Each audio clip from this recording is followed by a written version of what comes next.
Hey-ho, creepy friends and weirdos, and welcome to episode 14 of Strange Vibes Horror and Weird Fiction Podcast. I'm your sinister host, Sylvia.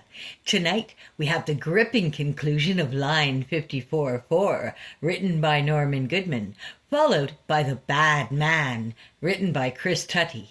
All links are in the description. Line 54-4. A brief summary. When last we left our weary hero, he realizes with horror he's on the wrong bus in a dangerous neighborhood. Was that the reason I had such a strong sense of not belonging? Was it really me, someone who shouldn't be here? Where does this bus actually go? Those piercing questions kept coming, and I fought with the fog of fatigue that unstoppably covered my every rational thought. The dim roof lights in the bus were sparkling, which made me cast frightened glances at the ceiling. One of the remaining few passengers, a man with a partially burnt scalp, of indeterminate age, was opening his bag 2 rows in front of me.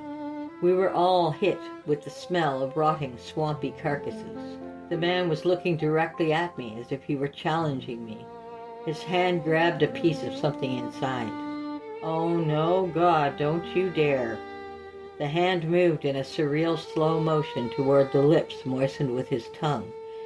I couldn't watch that grotesque play anymore and threw myself into the inky depths of a salutary dream. This time the fall was real, hard, and unstoppable. We live in a dark world, my friends. It is so hard now for all of the survivors. It is hard for a man to remain a soul of a human, preached a voice that reminded me of Max's. Sometimes you have a bad day that turns into weeks, months, years. You're fighting to save your loved ones, and you are failing. You lose your job, money, friends, faith, and love.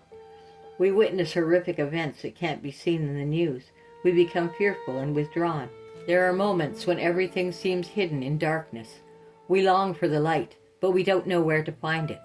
I was telling the people gathered around my bus seat.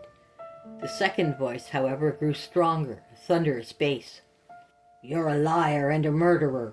There is no light anymore. There's only darkness, foul mire without end, worn-out mirage, rainbow at which end a pot is waiting for us, and in this pot more diseases for us. Epidemic torn the fabric of nature and contaminated all kindness and grace. Only death awaits us. Tell them the only thing they can hope for is quick death, darkness, oblivion." But I was stubborn. Each and every one of us can be a light. Each of us can be a source of goodness that will drive away evil. We must fight against it every moment of our life. Even the weakest, most fearful among us can help another. We are not invisible. We shine. The color of the light we send to others depends only on us. The only way we will light up the whole world is to light our own candle and join others. Ha ha ha ha! I glow darkness. I'm a dark abyss of sadness and misery. I can't help anyone, not anymore. I will be your friend as long as it suits me, and then I will step over your toes and steal your lunch, your job, your life. I will take your place in this world. Everything is messed up, distorted. The world is dying. It has become evil. You will also die, don't you worry. And if you don't wake up now, you will be sorry. I heard those words coming from the dark basement of my consciousness. I woke up immediately. My heart was racing so hard I could see it bouncing under my uniform. How long was I asleep? Too long, a voice said. I looked at my wristwatch. It was broken. Will I ever remember what the dream was about? Did I even want it? The gaping hole between sleep and waking, the dark horrors of imagination must never cross, may mean my salvation, my atonement for the sins I committed. Perhaps the real truth is known only by those who continue to preach about the miracles of the white Jesus, or the miracles of passing from one life to another, or Buddhists who claim that between death and birth there is a period in which the body is lost and replaced while the soul remains eternal. In that moment I realized I was the only passenger left on the bus. Strange noise was coming from the speakers. Hissing imitation of stringed instruments, combined with the muffled sound of a symphony orchestra. "Hey, where are the others?" I asked the driver. Looking through the dim window didn't help me orient myself. The dark silence with hints of raging fog refused to let any light in. The only thing I was sure of was the bus was moving rather fast. There was no answer to my screams. The isolated driver in the cab didn't hear me, or he chose to ignore me. Then I looked more closely at him. Something was dripping down his neck, something thick, greasy. Is he okay? My God, he's not hurt, is he? At the same time, the bus bumpers hit something, ran over it, crushed it. The bus moved on, leaving me to grunt in waves of panic. What the hell is going on? I must have said this out loud because the driver's head twitched violently. I stood up and walked straight toward him. A sudden change in direction threw me onto the bench. I groaned in pain. More than my shin, it was my pride that was hurt. The light outside was growing brighter, flickering above the syrupy darkness of the ruins, and revealing sharp details where, a brief moment before, there had been only a velvety gloom. Then, magically, the fog around the bus cleared, and I saw horror. Pure, primordial horror. The war ravaged the suburbs we were passing. Was it ever finished? How come we don't know anything about the horrors of the war in front of our doors? Is this some sudden new conflict, flared up without order, reason, or meaning? Who is our enemy? Who are we actually fighting against? Those questions kept coming and made me sick. They were quickly extinguished by the sheer force of the new sensory impressions. I glued my head hypnotically to the slot between the two bars. I saw more than my eyes could see. The dawn of darkness, black light, heard more than my eyes could hear. Deafening silence, voiceless screams, the birth of death. Felt more than my skin could feel, the icy heat of madness. The bus sped along the remains of a road littered with concrete beams, rusted vehicle shells, and rag dolls. Rag dolls? It took me a few seconds to realize they weren't dolls. No, they were corpses, the mutilated remains of the human race, an entire tribe in flight. To the left, a dark abyss gaped, from which came the flickering fires of Gehenna. On the right was all the fun. A squad of men in uniforms retreated before the inrush of the bestial kind. Their pursuers, in the form of monstrously mutated quadrupeds, were occasionally stopping to feast on the wormy carcasses. The frantic soldiers, young men, practically children, unleashed all the firepower they had at the horde, coming from the metropolitan hinterland. At that moment, a part of my brain still believed we were near the city, on a regular bus route. Figures came together like a tidal wave from an ocean of hatred and malice. At that moment, the soldiers noticed the bus. "Hey, do you see this?" I screamed, addressing the driver, who, truth be told, showed no interest in the cabaret apocalypse unfolding along the road. I naively assumed that steering the vehicle on the road full of obstacles occupied all his attention. Not taking my eyes off the window, I hobbled, as best I could, to the driver's cabin. I knocked hard. "What's going on, damn it? Where are we? Where the hell are we, and what—" A sticky substance that made up the driver's head appeared in the window. His face turned in slow motion, and when the turn ended, with the characteristic crack of a broken vertebra, it made me puke. It was a beast's snout I was seeing, a pig's face, a cascade of rotting skin, with a black mask and rusty threads. How did it feel to swim in that surreal horror? It was as if I was suddenly freed from the burden of my previous, not at all pleasant life. The pains of war and disease suddenly became so small, so insignificant. And if I can survive this, whatever is happening to me, then I can accept and survive my own life. I can survive the guilt that's been eating me, I thought. Surviving life. That's what Max was saying. Suddenly, the nonsense phrase made sense to me. The beast grunted and slurped. I'd never heard anything so vile in my life. The vehicle hit some kind of obstacle and bounced, causing my body to fly a few meters to the back and land on the rough edges of the wooden seat. I groaned as much from the pain as from the shitty absurdity of the situation. I was drooling a few minutes, unable to comprehend the world around me. Involuntarily, my gaze turned to the Bruegelian scenes outside. The bus was reaching the demolished bridge. A company of soldiers that we still passed, as if on an endless loop in hell, fired their last shots at the monsters emerging from the darkness. Everyone stopped in an instant and directed their gazes toward the bus. Towards me. Those were enemy uniforms. A disfigured soldier with half his face missing and a hideous gaping wound on his chest raised his grenade launcher. It was Max. My friend Max looked at me with all the tenderness of someone who wants to kill me and chew my guts out. How was that possible? I watched you die. Oh God, no, you wouldn't. The thought came back to me again. If I could withstand the meaninglessness of the mutated multiverse, I would have nothing to fear. I would become a traveler among broken, tragic worlds, a wanderer through unfortunate galaxies. I didn't have the time to scream when the blinding flash appeared, and the hissing missile was already in motion. The rocket blew the back of the bus off, leaving me hanging on the edge, one hand clinging to the crumpled back of the seat. I was bathed by the rich smell of autumn, napalm, and graves like the grave I put my friend in. Through the smoke and fire came the beasts. They had the faces of people from the bus superimposed on grotesque compositions of rotten muscles, blackened bones, and lichen veins. All those people I used to know. "Faster! Step on it!" I shouted to the driver, forgetting that he was not a man and that he had never been a man. We dream among the spiky silhouettes of some alien world. Our consciousness is an imposed illusion, a colorful lie, a chaos we give shape to with our delusions. And although we create what we see, we cannot derive meaning and comfort from it. Nightmares are born from the tremors of a deeper understanding that there's a world out there in which we aren't miserable, in which we are not in pain, in which we are loved, where our best friends won't betray us, where we are carefree, free. It's not this world. Those were Max's words. I understand them now. The bus bounced off the bridge. The sick sun was rising. A new day was born. We entered devastated suburbs. Ill-fortuned people stood by the road with despair on their faces. We were back to the superficial world of trivial nastiness, the one I can now see only as a fog of spatio-temporal evaporation, a mirage made of straw, mud, children's tears, a paraded wasteland. I dragged myself back to the driver's cabin.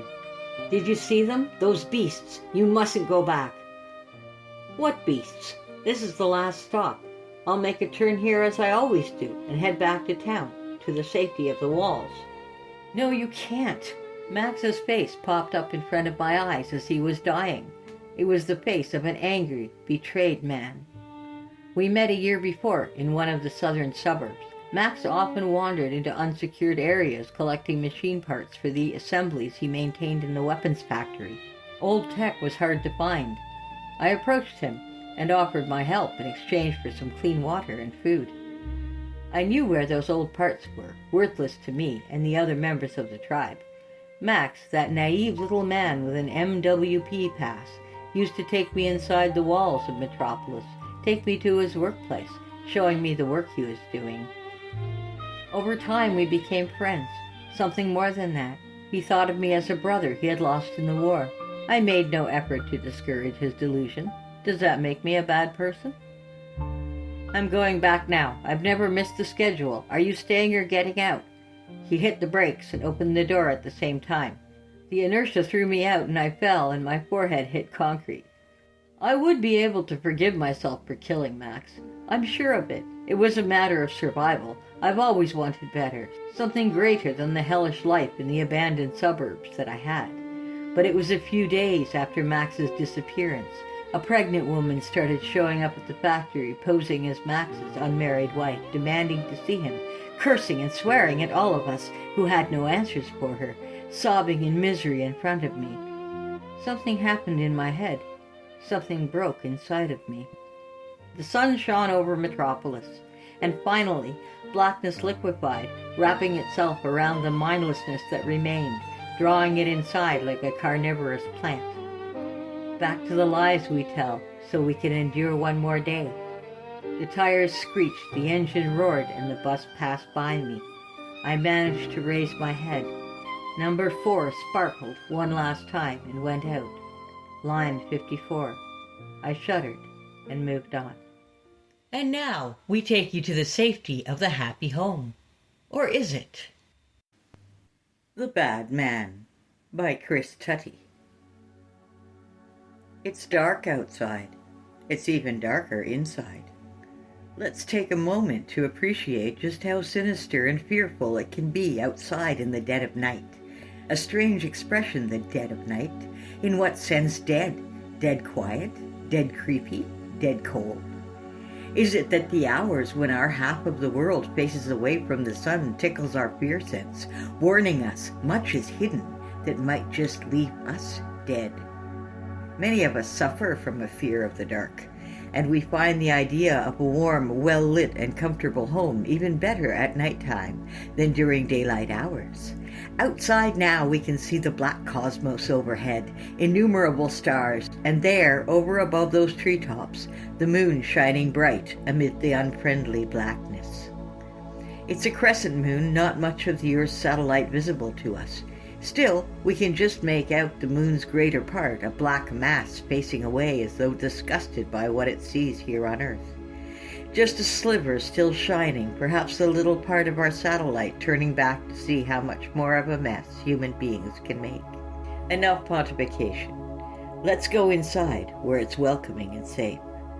Except, as I said, it isn't.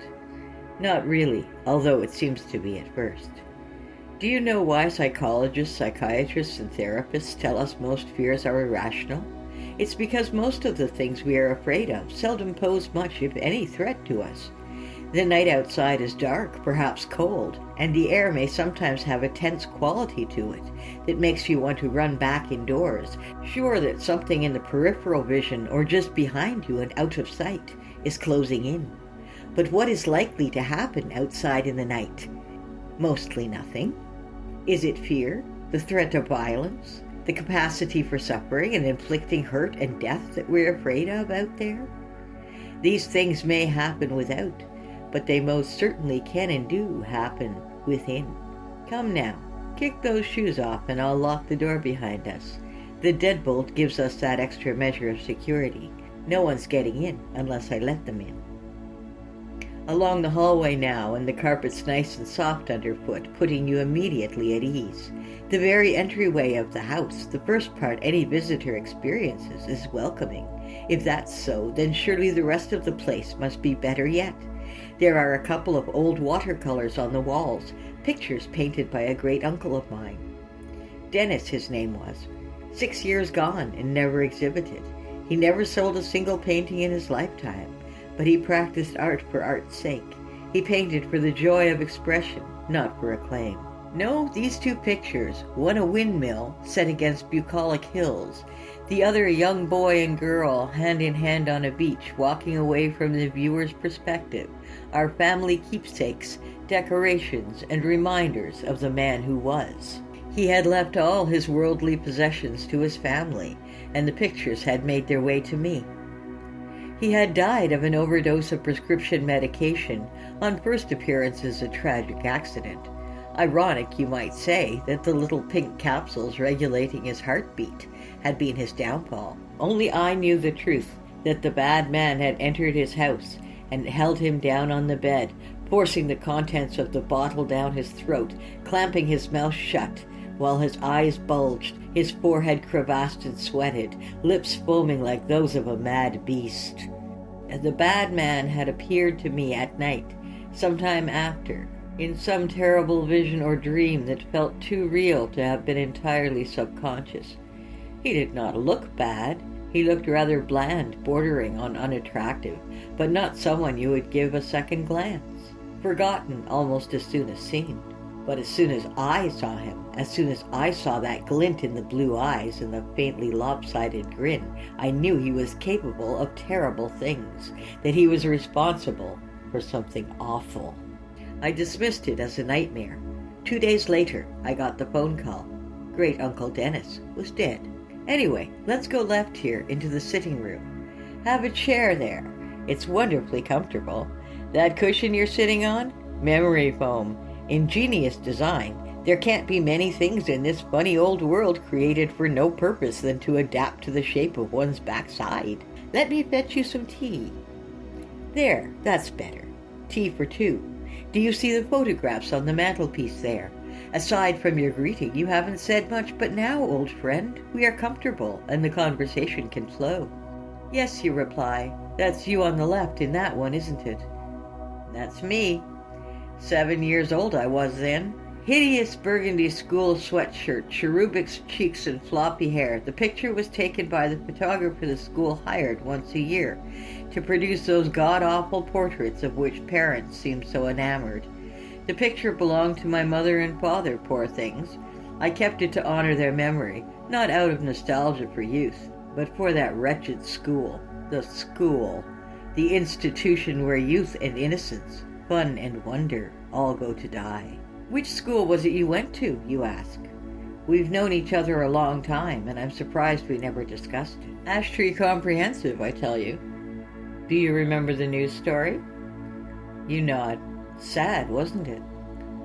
No, it certainly wasn't. By it, I know full well you are referring to the death of Gareth McIver, Ash Tree's head teacher before and during my school days. He met his end by carbon monoxide poisoning, the result of a leaking chimney flue. No evidence of foul play had been found, the inquest ruling it a tragic accident. The local media had trotted out the headlines you'd expect. Village's shock at sudden death of head teacher and the like. Soon after, it was school governors, teachers, parents, and a couple of star pupils giving sound bites as tributes pour in for much-loved head teacher. Much loved was more than a stretch. It was outright horseshit as far as I was concerned. Loved? By whom? I would struggle to think of a single child in his charge who would feel anything more positive than a healthy disregard for the man. Some memories never leave. They stay stuck in the mind's eye, stuck like a stone in the tread of a shoe, and are often as uncomfortable. My memory of McIver was that he was a man who managed to look simultaneously jowly and pinched, the slack cheeks and razor-sharp nose sunlessly pale. He had a bomb sight of broken blood vessels and hardening veins under a pair of watery gray eyes. Those eyes looked cruel and sad, and it was an open question as to whether one was a consequence of the other, or if the two traits operated in some awful feedback loop. It was the complexion of a man who was addicted to hard drink, the gut-curdling kind that the cashier often keeps on a shelf behind the counter, too intoxicating to risk an easy theft of. His body was emaciated, and his shoulders had a perpetual hunch, the posture of a man freighted with tense anger, and he certainly had been angry. He bristled with irritation and impatience and rage, struggling to hold himself in check. Often he didn't. He would explode with vitriol at a moment's notice, going from 0 to 100 in an instant if a pupil dared blink in a way not to his liking. They would be grabbed by the scruff of the neck and berated, the distance between his face and theirs a rank haze of saliva and whiskey fumes. We, the children, hated how he acted like this towards us, and we hated it when a teacher called in sick or had an appointment, leaving McIver to cover the lesson, instead of sneaking a drink behind his closed office door.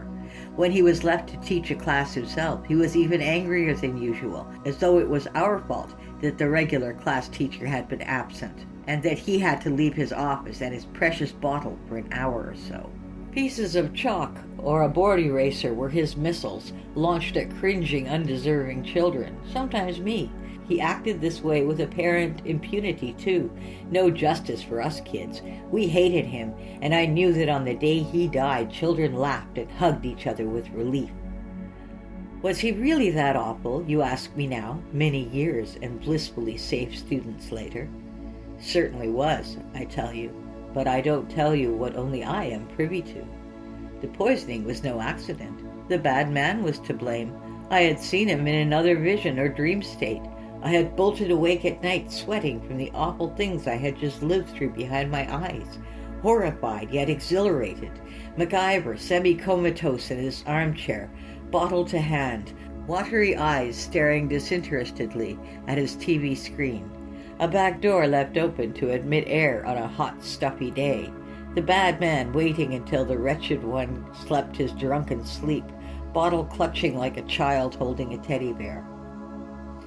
Then the image is in a blur, razor-fine fireplace tampering, and the door shut securely behind the bad man as he left. Scentless and silent gas had soon done what years' worth of tormented, resentful pupils imagined doing themselves. The drunken, miserable bastard was gone, but the bad man was very much alive. Do you ever think that things like this might be, well, more than they appear, you ask me out of the blue? What do you mean? Well, you say, setting down your empty cup and politely declining my proffered refill. Do you ever wonder if people who suffer those kinds of accidents were actually victims too? Were they awful because something happened to them? No, I mean, do you ever imagine someone sneaking into their house to sabotage something and living the rest of their life having gotten clean away with it? Were they victims because someone meant them harm? Sure, I reply. Home is supposed to be as safe as it gets, right? A man's home is his castle, blah, blah, blah. But there must be as many people who die at home as die anywhere else. Like some people see all the danger and risk of harm in the outside world and somehow bring it home with them. I expect danger lives in the mind more than anywhere else, you say. They don't need to bring it in from anywhere. The mind's got enough of a sense for danger without you having to step outdoors and go looking for more of it. It's why we survived as cavemen. Too true. I finished my tea. Well then, shall I go and get what you came for? You nod, and I get up and hurry through the alcove to the shelf where I keep my folders and albums of statements, letters, insurance certificates, memoranda, licenses, and other correspondence. Hundreds of pages, years' worth of officialdom, the kind that others sent, received, and read once, filed away and never looked at again until the owner dies and some poor sod gets the job of sifting through it to decide what needs keeping and what gets burned or shredded. Set aside from the other fodders and document wallets is a tennis club annual, a glossy and high-quality end-of-the-year affair produced by a prestigious local club to which your cousin Lucia had belonged. Lucia had died in her home a year ago, apparently having fallen head first down the stairwell. She had only been 43 years old and left no spouse, children, or pets. Dutiful as you are, you had stepped in to sort out the burial arrangements, organizing her funeral and the dispersal of her estate according to her will.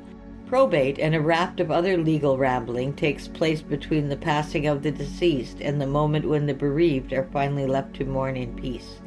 Billions of species live or have lived on Earth. Death comes to all of them, but only one ever managed to make it so complicated and expensive. You had soldiered through it all, selflessly doing what it took.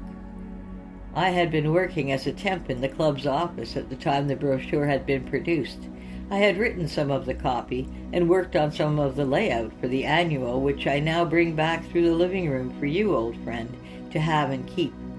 I was allowed to have a free copy of my own when I left the summer position and moved on to start university. This was a kind send-off, but I had no use for it now and would rather you have it.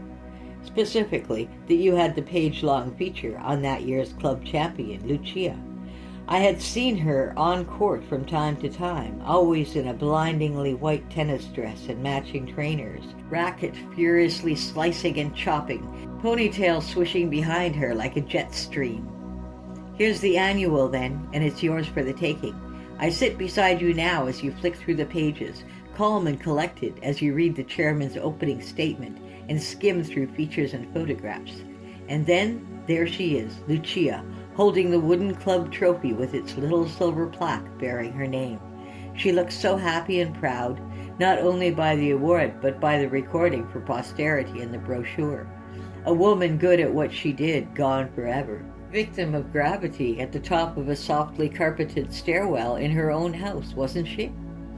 I want you, my friend, to have the booklet to help you remember her.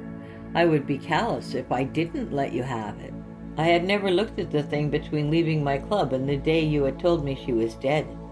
Now it's for you and your family to have, to remember her by. A few days after leaving the tennis club for my student accommodation, I had suffered another of those visions of the bad man, bad in name and deed, an undetected entity, a patient period of hiding and waiting, a push, and his work was done. I was sure he had done it, and in just the way those terrible visions showed. Those images that haunted me and made me wonder why something so awful could happen to someone so undeserving. MacIver had been a prick beyond compare, but Lucia? Dennis? What had they done to deserve their fates? Why had an outside world that could hold so much death and danger left them alone, only for them to expire behind their own four walls? Because of the bad man. Are you all right, you ask me now, looking up from the annual, Thoughts of Your Cousin on Hold. You must have sensed some kind of change come over me, because you're looking at me as though I'd spotted or sensed something dangerous. I had sensed something, and I'm glad you're here to bolster my courage. Come with me out of the room into the hallway. Come on now, follow me. I know there's something dangerous here for us to face. It's the bad man. He's here with us, in the house. I know he is. What's the matter? You ask me. You look bemused. What's gotten into you? There's something bad here is what. I want you to face it at my side. Come on now, we mustn't keep the bad man waiting, the one who killed Dennis and MacIver and Lucia in the places where they would think themselves safest, where they should have been safest, and were least expecting danger. This way now, turning right at the top of the stairs. The bad man's close, and he's getting closer with every step we take. You're still looking at me like there must be something disturbing me. There is something disturbing me, something awful, and I need to see it face to face with you. Just through here now, into this room. It's pitch black in here, and my hand is trembling like jelly as it flicks the switch. The room lights up in an instant, 60 watts repainting a black void into the picture of comfort. Bed, wardrobe, luxuriously thick carpet. Come on in now, you've followed me this far and we're practically there. I can sense the bad man, hear his breath and his heartbeat, and smell his sweat. And suddenly he's right there looking at us. The monster in the corner, the madness in the mind, the danger in the place of safety. Stay by my side as we take the last steps and look him right in the eye. He's there looking back at us, and I can see you as you take him in. We're looking at the bad man where he stands outlined in the wardrobe mirror. He's me, of course. Join me next week for more tales of the mad, macabre, or just plain weird. Until then, my friends, stay strange.